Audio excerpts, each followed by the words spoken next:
কেড়ে নিয়ে এসেছি। আমার কাছ থেকে কেউ কিছু নিলে তা আমি কেড়ে নিই, বুঝেছ? এটা তো সইয়ের মঙ্গলসূত্র, তুমি কোথা থেকে পেলে? বাবা, সইয়ের মঙ্গলসূত্র দেখে দরজা দেখে একেবারে উতলে উঠল। আমার কাছ থেকে ওই বাড়ির বাচ্চা মেয়েটা এটা চুরি করে নিয়ে গেছিল, আমি আজকে নিয়ে এসেছি। সই আমার কাছ থেকে যা যা কেড়ে নেবে আমি সব কিছু ফিরিয়ে আনবো। ও আমার কাছ থেকে তোমাকে কেড়ে নিতে চাইছে না, আমি তোমাকেও ফিরিয়ে আনবো। ওর জীবন আমি বিষিয়ে দেব। এবার বলো, তুমি আমার সাথে যাবে কিনা? আমি যাব না। যেতে তো তোমাকে হবেই উজান, চলো আমার সাথে।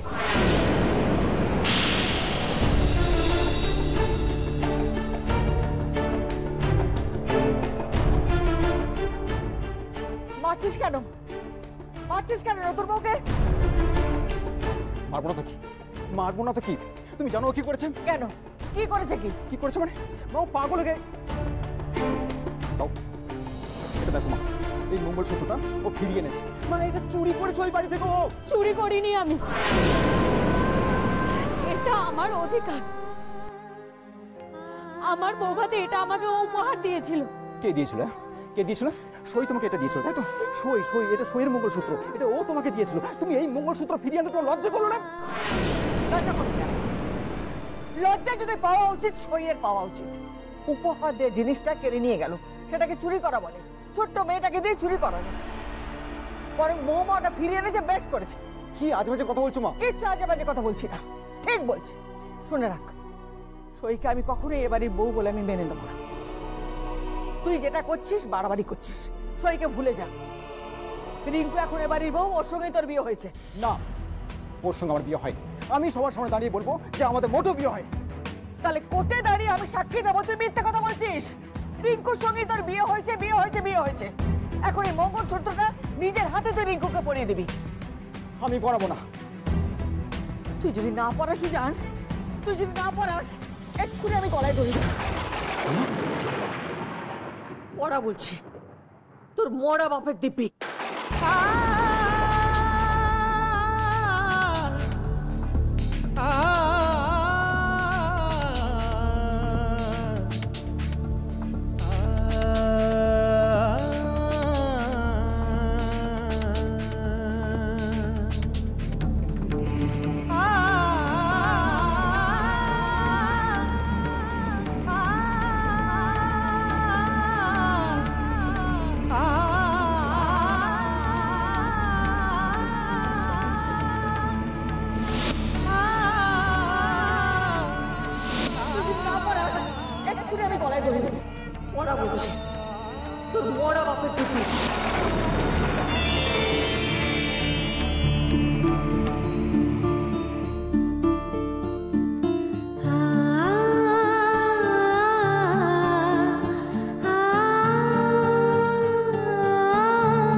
তুমি এবার রেডি হয়ে নাও, আমরা একসাথে দিরাগমনে যাব।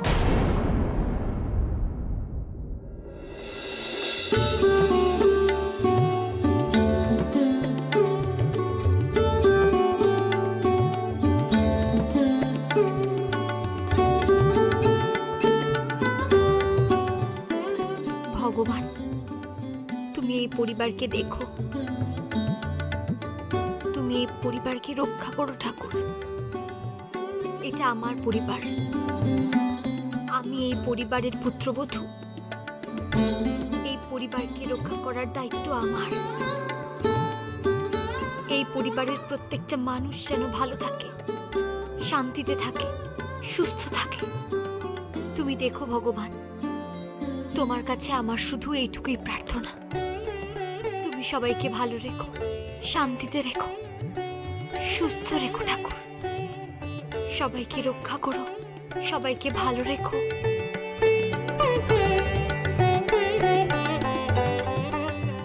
বড় ভালো লাগে রে, বড় ভালো লাগে। তুই যখন এই পরিবারকে নিজের ভেবে কথা বলিস তখন বড় ভালো লাগে। আমি ভুল করিনি রে, তোকে এই বাড়ির বউ করে এনে আমি কিচ্ছু ভুল করিনি। তুই পারবি, তুই পারবি স্বয়ংসিদ্ধ হয়ে পরিবারটাকে রক্ষা করতে। জানি না কার পাপে এই পরিবারের এই অবস্থা। বড় খোকা তো গোপনে হুইল চেয়ারে বসে 25টা বছর কাটিয়ে দিল।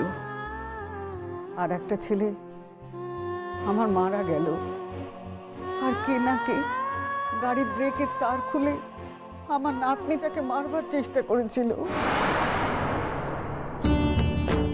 কি কি বললে তুমি ঠাম্মি? ঠিকই তো বলছি, যে চুরি করতে এসেছিল সে তো গাড়ির চাকাটাকে চুরি করতে পারতো, ব্যাটারি চুরি করতে পারতো, তা না ব্রেকের তারটাকে কেটে দিল। এ তো মানুষ মারার ফন্দি করেছিল। যে গাড়ি চালাচ্ছিল সে তো মারাও যেতে পারতো, আমার ছেলেটাও তো মারা যেতে পারতো। কি বললে তুমি ঠাম্মি? কেন, কি এমন বললাম? কি হলো? না, তুমি বললে না কেউ গাড়ির ব্রেকের তারটা খুলে দিয়েছিল। তার মানে গ্যারেজে কেউ ঢুকেছিল, আর গাড়িটা যে চালাতো সে তো মরতেও পারতো। কিন্তু কিন্তু ড্রাইভার কাকার আমি ছাড়া তো গাড়ি কেউ চালায় না। আর গাড়ি চালানোর কথা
রাত্রিবেলা চোর এসে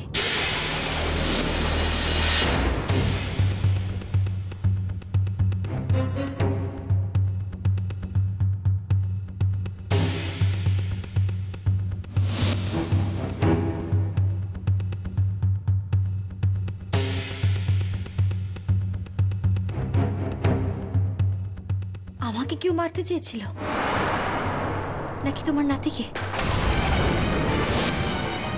কি বলছিস তুই? আমাকে নয়, আমার বরকে কেউ মারতে চেয়েছিল। আমি আসছি ঠাম্মি, আমি এক্ষুনি আসছি। কোথায় যাচ্ছিস? আমি আসছি, তুমি শুধু মনে রেখো ঈশ্বর আছেন। আসছি। আর শোন, যাস না, শোন। আরে শুনবি তো, কোথায় যাচ্ছিস তুই? শোন না।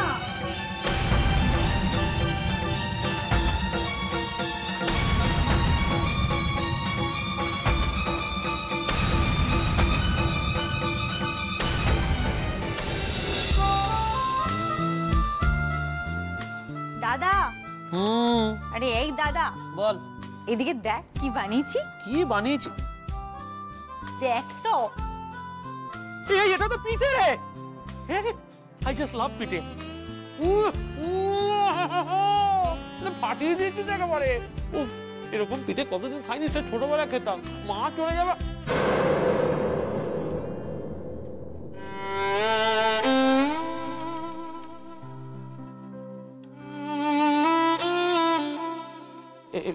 এই দেখো, আরে এরকম থমথমে হয়ে। শোন না, আজকে না নো মায়ের কথা, আজকে নো মায়ের কথা। আজকে খালি পাটি সাপটা পিঠে পিঠে হবে। খালি পিঠে পাটি সাপটা বানিয়েছিস না আর কোনো পিঠে বানিয়েছিস? তুই যা কুড়ে হয়ে যাচ্ছিস আজকাল বাবা। আরে না না, আরো অনেক কিছু বানানো হচ্ছে, অনেক মিস আছে। এর মধ্যে কি আছে? এর মধ্যে পাটিসাপটা আছে। তার জন্য? আরে তিয়াস খুব ভালোবাসতো না পাটিসাপটা খেতে, তাই।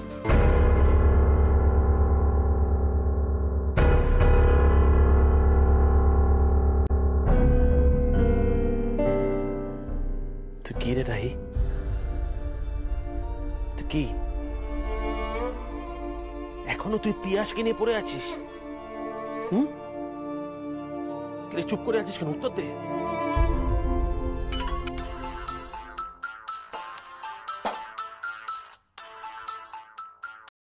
হ্যালো,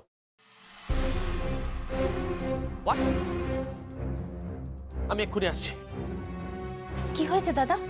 আর বলিস না, দুজন ক্রিমিনালকে নাকাবন্দি করেছিলাম, লক করেছিলাম, কিন্তু পালিয়ে গেছে। আমাকে এক্ষুনি যেতে হবে। আরে পিঠেটা খেয়ে যা। এসে খাচ্ছি। রাজকন্যাকে এখন আর কেউ ডাকে না, রাজকন্যার কথার কেউ ভাবে না। সোনালি মেঘের শেষে কোন রূপ কথার দেশে আসবে রাজকুমার কবে?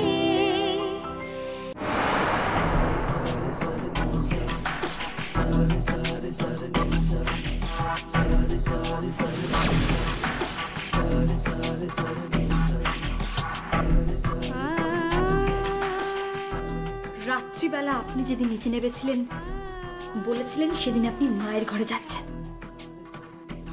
হ্যাঁ বলেছিলাম, আমি মায়ের ঘরে গেছি।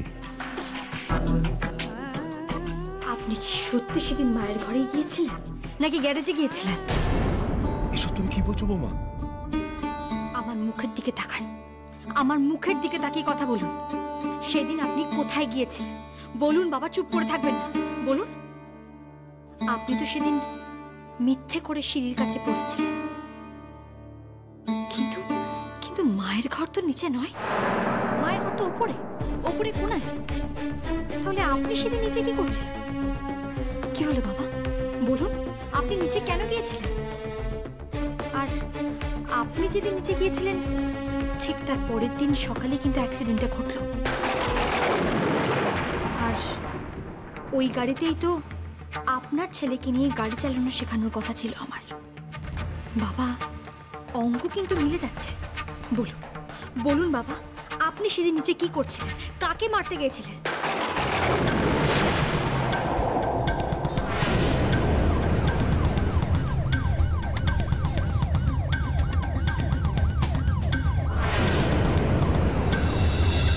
বৌমা, এসব এসব তুমি কি বলছো? আর তাছাড়া তুমি কে যে তোমাকে আমি এত কৈফিয়ত দেবো? কৈফিয়ত তো আপনাকে দিতেই হবে বাবা।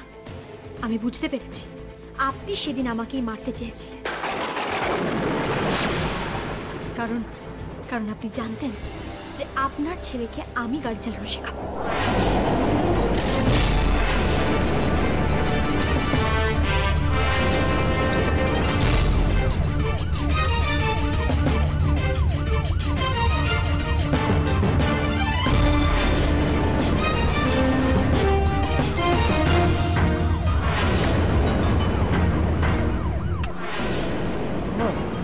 না না, আমি তোমাকে মারতে চাইবো কেন? তুমি তুমি এবারের বউ। আপনার কাছে বাড়ির বউ, মা, সন্তান, স্ত্রী কেউ কোনো জায়গা পায় নাকি? আপনি তো শুধু নিজের কথাই ভাবেন। আপনার কাছে তো আপনার বেঁচে থাকাটাই গুরুত্বপূর্ণ। আমি সেদিন ঘুম ভেঙে আপনাকে জানলা দিয়ে উঁকি দিতে দেখেছিলাম। বলুন বাবা, বলুন, আপনি কেন আমাকে মারতে চেয়েছিলেন? আপনি আমাকে মারতে চেয়েছিলেন, আমি বুঝতে পেরেছি। না না, মোটেও না। আপনি মিথ্যে কথা বলছেন। আমি সবাইকে বলে দেব যে আপনি আমাকে মারতে চেয়েছিলেন।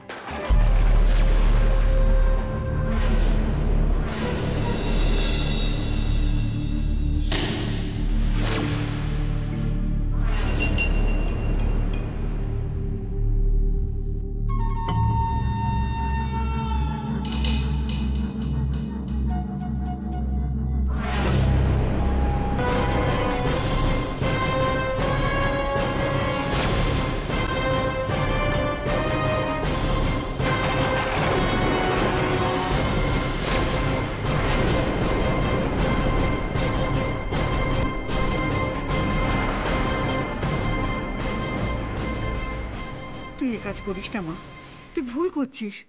আমার ছেলে অত খারাপ নয়। তোমার ছেলে কতটা খারাপ সেটা আমি জানি জানি। আমি জানি তোমার ছেলে কতটা খারাপ। আজ সারা পৃথিবীকে আমি চিৎকার করে বলবো এই লোকটা কত বড় অপরাধী। আমি চিৎকার করে সবাইকে বলবো, যার যার নিজের পুত্র পুত্রবধূকে মারতেও এতটুকু হাত কাঁপে না। আমি আমি সবাইকে বলবো যে লোকটা নিজে বাঁচবার জন্য সবকিছু করতে পারে, সবকিছু। সারা পৃথিবীকে আমি সেটা জানাবো। দাঁড়াও বাবা।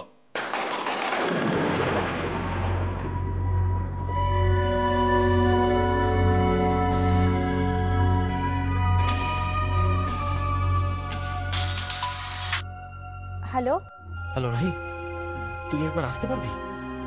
আমি এখন কোথায়?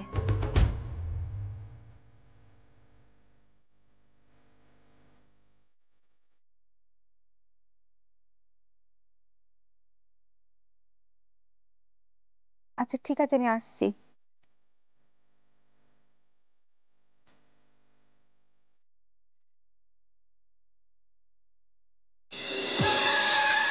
তুমি যদি বাইরে গেছো আর বাইরের কেউ যদি জানতে পারে আমার কথা, তাহলে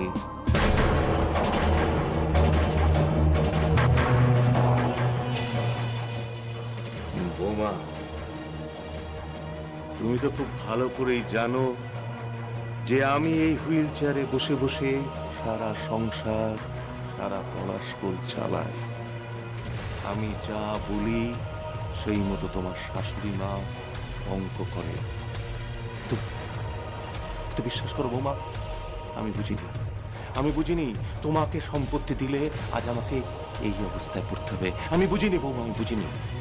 আর আজ যদি তুমি বাইরে গেছো, তাহলে পড়া স্কুলে নতুন করে ইতিহাস রচনা হবে।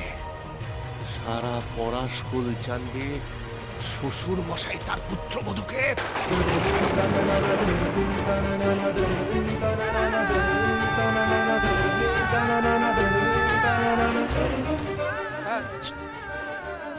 চল।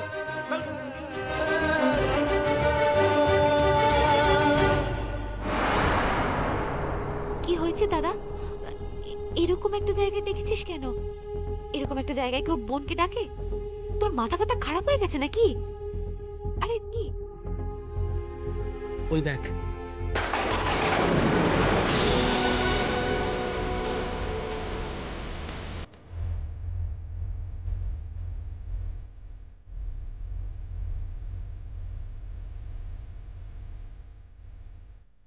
না না বড় খোকা, না, এটা তুই বলছিস?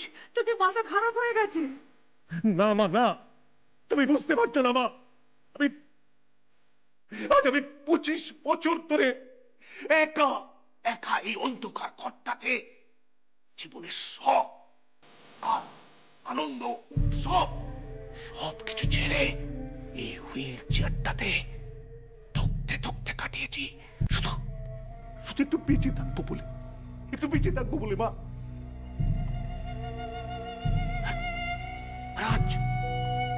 আজ ওই মেয়েটা আমার সেই বাঁচার আশায় চাই ফেলবে। না না না,